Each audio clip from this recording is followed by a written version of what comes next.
آیات الکرسی سے جن کا مقابلہ۔ اعوذ باللہ من الشیطان الرجیم، بسم اللہ الرحمن الرحیم۔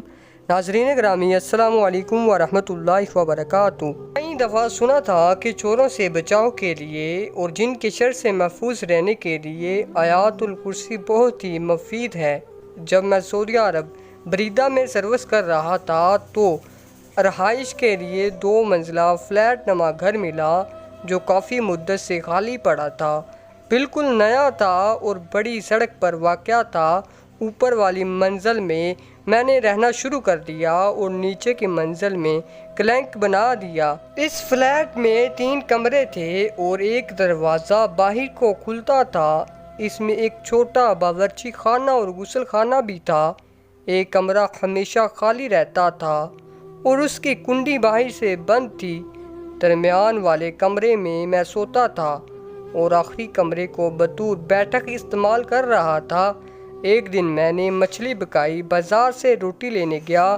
جب واپس آیا تو پلیٹ بالکل صاف رکھی ہوئی تھی اور مچھلی بھی غائب تھی۔ اسی طرح ایک دن میں غسل خانے میں جسم پر صابن لگا رہا تھا کہ میں نے محسوس کیا کہ صابن کی ٹکیا میرے ہاتھ میں نہیں ہے، تلاش کرنے پر بھی نہ ملی۔ ان 2 واقعات نے مجھے کچھ شک میں ڈال دیا کہ میرے علاوہ کوئی اور مخلوق بھی یہاں رہتی ہے۔ میں اللہ کے فضل سے ذکر و اذکار، درود شریف اور تلاوت وغیرہ کرتا رہتا تھا، اس لیے میرا دل مطمئن تھا۔ ایک رات میں سو رہا تھا کہ خالی کمرے میں دھماکہ ہوا۔ میں جاگ گیا۔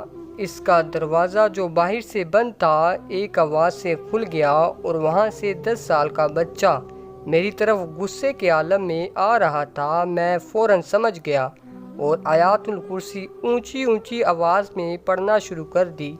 جب یہ بچہ مجھ سے 2 گز دور تھا تو میں نے دیکھا کہ وہ بائیں طرف مڑ گیا۔ میں اس کو پکڑنے کے لیے بھاگا۔ جب وہ دروازے کے قریب پہنچا تو وہاں سے غائب ہو گیا۔ دروازہ بند تھا اور اس کی چابی میری جیب میں تھی۔ اس واقعے کے بعد میں بہت محتاط ہو گیا۔ آیات الکرسی پڑھ کر چھت پر سو جاتا اور کچھ نہ ہوتا۔ چند ماہ بعد میں ہسپتال کے کوارٹر میں چلا گیا۔ میرے بعد اس مکان میں ایک شامی ڈاکٹر نے رہنا شروع کر دیا۔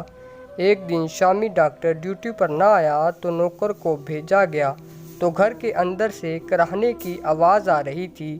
جب دروازہ توڑ کر کھولا تو شامی ڈاکٹر زخمی پڑا ہوا چلا رہا تھا اور اس حادثے کے بعد یہ مکان غیر آباد ہو گیا۔ دوستو، امید ہے کہ آپ کو ہماری آج کی ویڈیو اچھی لگی ہوگی۔ دوستو، اسلامک ویڈیو دیکھنے کے لیے ہمارے چینل کو سبسکرائب کرتے ہیں۔ دوستو، آخر پر اللہ تعالیٰ سے دعا ہے کہ اللہ پاک ہمیں نیک اعمال اور 5 وقت کی نماز پڑھنے کی توفیق عطا فرمائے، آمین یا رب العالمین۔ دوستو، آپ سے گزارش ہے کہ ایک مرتبہ درود شریف پڑھ لیں۔ شکریہ، جزاک اللہ۔